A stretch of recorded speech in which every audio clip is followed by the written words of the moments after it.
அல்ஹம்துலில்லாஹி ரபில் ஆலமீன். அல்லாஹும்ம ஸல்லி அலா முஹம்மதின் வலா ஆலி முஹம்மதின் வபாரிக் வசல்லிம் அலைஹி. அஸ்ஸலாமு அலைக்கும் வரஹ்மத்துல்லாஹி வபரகாத்துஹு. வெல்கம் டு வாய்ஸ் ஆஃப் ஈமான். எல்லாரும் எப்படி இருக்கீங்க? நல்லா இருக்கீங்களா? அல்ஹம்துலில்லாஹ். அல்லாஹ் சுப்ஹானஹு வ தஆலா உங்களுக்கு நீண்ட ஆயுளையும் ஆரோக்கியத்தையும் வழங்க வேண்டும் என்று துவா செஞ்சு ஆரம்பிக்கிறேன். நமக்கு ஏதாவது ஒரு தேவை என்றால், நம்முடைய கஷ்டம் நீங்க வேண்டும் என்றால் நாம் அல்லாஹ்விடம் கேட்டால் தான் நமக்கு கிடைக்கும். கேட்காம அல்லாஹ் பார்த்துப்பான் சொல்லி விட்டுட்டா நிச்சயமாக நமக்கு கிடைக்காது. ஏன்னா தன்னுடைய அடியான் தன்கிட்ட கையேந்தி கேட்கணும், தன்கிட்ட உதவி தேடி வரணும் சொல்லிட்டு நம்மை படைத்த ரப்பு விரும்புகின்றான். அதனால் என்ன பிரச்சனை இருந்தாலும் சரி அல்லாஹ்விடம் கையேந்தி துவா கேளுங்க. அல் குரானில் ஒவ்வொரு நபிமார்களின் வரலாறு இருக்குது. அதை நீங்கள் எடுத்து படித்து பார்க்கும்போது தெரியும். ஒவ்வொரு நபிமார்களுக்கும் நிறைய பிரச்சனைகள் நடந்தது. அவங்க அந்த டைமில் சும்மா இருக்கலை, அல்லாஹ் பார்த்துப்பான்னு சொல்லிட்டு விடல. அல்லாஹிடம் கையேந்தி துவா செஞ்சாங்க. சில நேரங்களில் உடனடியாக பதில் வந்தது, சில நேரங்களில் தாமதமும் ஆனது. ஆனால் எப்படியும் அவங்களுக்கு பதில் கிடைச்சது. அவங்க தளரல.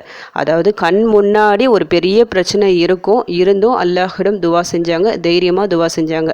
என்னுடைய ரப்பு என்னை கைவிட மாட்டான் என்ற ஒரு தைரியம் தான் காரணம், நம்பிக்கை தான் காரணம். கண் முன்னாடி கடல், தப்பிக்க வழி இல்லை. மூசா அலைஹிஸ்ஸலாம் அவர்கள் எந்த தைரியத்தில் துவா கேட்டாங்க? நெருப்பு குண்டத்தில் இப்ராஹிம் அலைஹிஸ்ஸலாம் அவர்களை தூக்கி எறிஞ்சாங்க. அந்த நேரத்தில் இப்ராஹிம் அலைஹிஸ்ஸலாம் அவர்கள் எந்த தைரியத்தில் அல்லாஹிடம் துவா செஞ்சாங்க? அல்லாஹின் மீது வச்ச நம்பிக்கை தான் காரணம். எப்படியும் என் இறைவன் என்னை காப்பாற்றிடுவான் சொல்லிட்டு. அதுபோல் நாமும் என்ன பிரச்சனைகள் கஷ்டம் வந்தாலும் சரி என்னுடைய ரப்பு என்ன காப்பாற்றுவான், இந்த பிரச்சனை நிச்சயமாக என்னை மீட்டெடுப்பான்னு சொல்லிட்டு நம்பிக்கையுடன் நாம் துவா செய்ய வேண்டும்.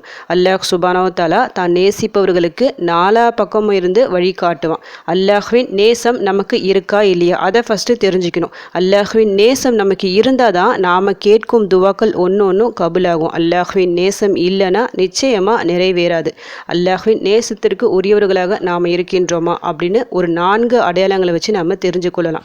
இந்த 4 அடையாளங்கள் உங்ககிட்ட இருக்குன்னு சொல்லிட்டு செக் பண்ணிக்கிங்க. நம்மக்கிட்ட இருக்கா சொல்லிட்டு இருந்துச்சுன்னா நிச்சயமாக நீங்கள் கேட்கும் துவாக்கள் எல்லாம் கபூலாகும். அப்படி துவா கபூல் ஆகாமல் தள்ளி போகுதுன்னா அதில் நிச்சயமாக ஒரு பெரிய நல்ல காரணம் இருக்கும். இந்த அடையாளங்கள் உங்ககிட்ட இல்லைன்னா அந்த அடையாளங்களை வர வைக்க முயற்சி செய்யுங்க. அப்போ தான் உங்களுடைய ஒவ்வொரு பிரார்த்தனைகளும் அங்கீகரிக்கப்படும். நான் ஒவ்வொரு அடையாளமாக சொல்கிறேன், இது உங்ககிட்ட இருக்கான்னு பார்த்துக்குங்க. அதில் முதல் அடையாளம், நன்மை செய்வோரை அல்லாஹ் நேசிக்கின்றான். இப்போது நாம் நன்மை செய்கின்றோம், அதாவது நன்மை செய்வதாகட்டும் தீமை செய்வதாகட்டும் எல்லாமே அல்லாஹ்வின் நாட்டப்படி தான் நடக்கின்றது. நாம் என்ன தான் தொழணும்னு நினச்சாலும் ஓதணும்னு நினச்சாலும் அல்லாஹ்வின் நாட்டம் இருந்தால் தான் அந்த அமலை நம்மால் செய்ய முடியும், இல்லைன்னா செய்ய முடியாது. அப்போ நீங்கள் 5 வேளை தொழுறீங்க, குறிப்பாக ஃபஜ்ர் டைமில் ஏஞ்சி நீங்கள் தொழுறீங்க, ஒவ்வொரு தொழுகையும் கரெக்டான வேலையில் நீங்கள் தொழுறீங்க, அல் குரானை டெய்லியும் எடுத்து ஓதுறீங்க. இது மாதிரி நிறைய சந்தர்ப்பங்கள் உங்களுக்கு கிடைக்குது நன்மை செய்வதற்கு. அல்லாஹ் எதெல்லாம் சொல்லியிருக்கானோ இந்த எல்லா நன்மைகள் நீங்கள் முந்தி செய்கிறீங்கன்னா நிச்சயமாக அல்லாஹ் உங்களை நேசிக்கின்றான். இந்த முதல் அடையாளம் உங்ககிட்ட இருக்குது. அடுத்து 2வது அடையாளம், தௌபா செய்வோரை அல்லாஹ் நேசிக்கின்றான். நீங்கள் எவ்வளோ அதிகம் தௌபா செய்கிறீங்கன்னு சொல்லிட்டு பார்த்துக்குங்க. ஒவ்வொரு நாளும் நீங்கள் தௌபா செய்கின்றீர்களா? எத்தனை தௌபா துவாக்கள் உங்களுக்கு மனப்பாடமாக தெரியும்? எத்தனை துவாக்களை நீங்கள் டெய்லியும் ஓதிட்டு வரீங்க? ஒரு நாளைக்கு எத்தனை தடவை நீங்கள் அல்லாஹ்விடம் தௌபா செய்கிறீங்க? அதுவும் மனதார தௌபா செய்கிறீங்க. தௌபா செய்வதோடு மட்டுமல்லாமல் நாம் எந்த தப்பு செய்கிறோம் சொல்லிட்டு நமக்கு தெரியும்ல, அதன் காரணமாக தானே அல்லாஹ்விடம் மன்னிப்பு கேட்குறோம். அதிலிருந்து முழுமையாக நீங்கள் விலகி இருக்கீங்களா சொல்லிட்டு ஒரு முறை நல்லா நீங்கள் செக் பண்ணிக்கிங்க. நம்மை நாமே நிறைய டைம் நம்ம பரிசோதனை செஞ்சே ஆக வேண்டும். ஒரு நாளைக்கு எப்படியாவது ஒரு தூங்க போகிறதுக்கு முன்னாடியாவது நீங்கள் பாருங்கள், நம்ம இன்றைக்கி என்னெல்லாம் துவா செஞ்சோம், ஏதாவது தப்பு செஞ்சோமா, இதற்காக அல்லாஹ்விடம் தௌபா செஞ்சோமா சொல்லிட்டு டெய்லியும் ஒரு தடவை உங்களுக்கு நீங்களே கேட்டுக்குங்க. அப்படி நீங்கள் கேட்கும்போது ஆமாம் நான் டெய்லியும் நான் தௌபா செய்கிறேன், அல்லாஹ்விடம் இத்தனை முறை நான் மன்னிப்பு கேட்குறேன், மனதார மன்னிப்பு கேட்குறேன், இந்த கொஸ்டின் எல்லாத்துக்கும் உங்ககிட்ட எஸ் என்ற ஒரு ஆன்சர் இருந்துச்சுன்னா அல்லாஹ் உங்களை நேசிக்கின்றான் அப்படின்னு அர்த்தம். இது 2வது விஷயமா. அடுத்து 3வது, தூய்மையானவர்களை அல்லாஹ் நேசிக்கின்றான். தூய்மையானவர்கள்லாம் என்னது? உடல், உடை, வீடு, சுற்றுப்புறம் எல்லாமே சுத்தமாக வச்சுக்கிறது தூய்மை இல்லை, அதுவும் தூய்மை தான். அது புற தூய்மையில் அடங்கும். சுத்தம் ஈமானின் ஒரு பகுதி தான். நாம் சுத்தமாக வச்சுக்கணும். கூடவே தூய்மை ரொம்ப முக்கியம். ஹலாலாக நாம் இருக்கிறோமா? நம்முடைய இன்கம், வருமானம் ஹலாலான முறையில் வருதா? ஏதாவது ஹராம் கலந்துருக்கா?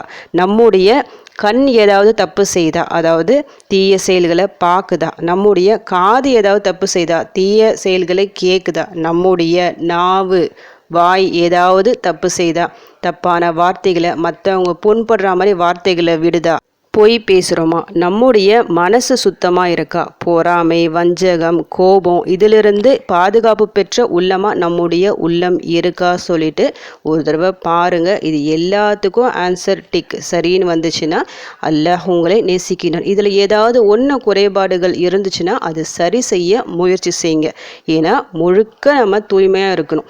வெறும் உடல் உடை இதை மட்டும் தூய்மை இல்லை, அக தூய்மை மிக முக்கியம். நம்ம உள்ளம் சுத்தமாக இருந்தால் தான் நம்முடைய வாழ்க்கை சிறப்பாக இருக்கும். ஏன்னா உள்ளம் தான் எல்லாத்துக்குமே காரணம்.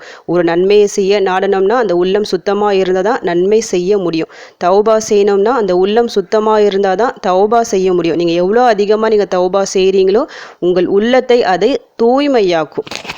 உள்ளம் சுத்தம் இல்லைன்னா வாழ்க்கையில் முன்னேற்றமே இருக்காது, எல்லாமே தோல்வியாக தான் இருக்கும். அதனால் உள்ளம் சுத்தமாக இருக்கிற மாதிரி, கல்பு சுத்தமாக இருக்கிற மாதிரி பார்த்துக்குங்க.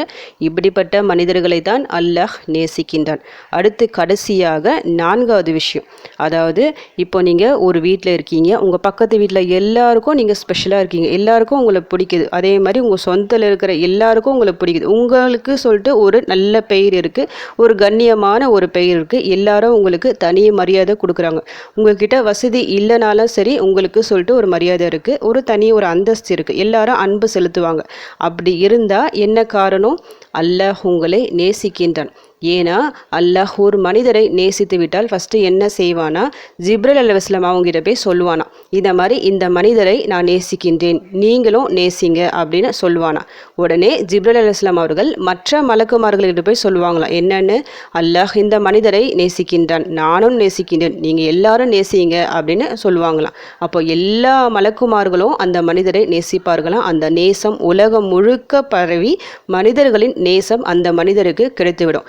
நாம் நினைக்கக்கூடாது நாம் நல்லபடியாக இருக்கோம், நாம் சுத்தமாக இருக்கிறோம், நம்ம நல்ல வழியில் நேர்மையாக இருக்கோம், அதனால தான் எல்லாரும் நம்ம நேசிக்கிறாங்க, நமக்கு சொல்லிட்டு ஒரு மரியாதை இருக்குது. அப்படி இல்லை. உண்மையான காரணம் அல்லாஹ் உங்களை நேசிக்கின்றான். அதன் வெளிப்பாடு தான் இது. இப்போ உங்களுக்கு தெரிஞ்சிருக்கும் அந்த 4 அடையாளங்கள் என்ன சொல்லிட்டு. அல்லாஹ் யார் யாரை நேசிக்கின்றான்? நன்மை செய்வோரை நேசிக்கின்றான், பாவ மன்னிப்பு கேட்போரை நேசிக்கின்றான், தூய்மையானவர்களை நேசிக்கின்றான். இந்த உலக மனிதர்கள் முழுக்க உங்ககிட்ட நேசமாக பாசமாக இருக்கிறாங்கன்னா அந்த நேசம் அல்லாஹ்விடமிருந்து வந்தது. இந்த 4மே உங்ககிட்ட இருந்துச்சுன்னா நீங்கள் கவலையே பட தேவையில்லை. அல்லாஹ் உங்களை நேசிக்கின்றான். நீங்கள் கேட்குற ஒவ்வொரு துவாக்களையும் நிச்சயமாக அவன் நிறைவேற்றி தருவான். ஏதாவது ஒரு துவா நீங்கள் கேட்குறீங்க, நீங்கள் தைரியமாக இருக்கலாம், நம்பிக்கையாக இருக்கலாம்.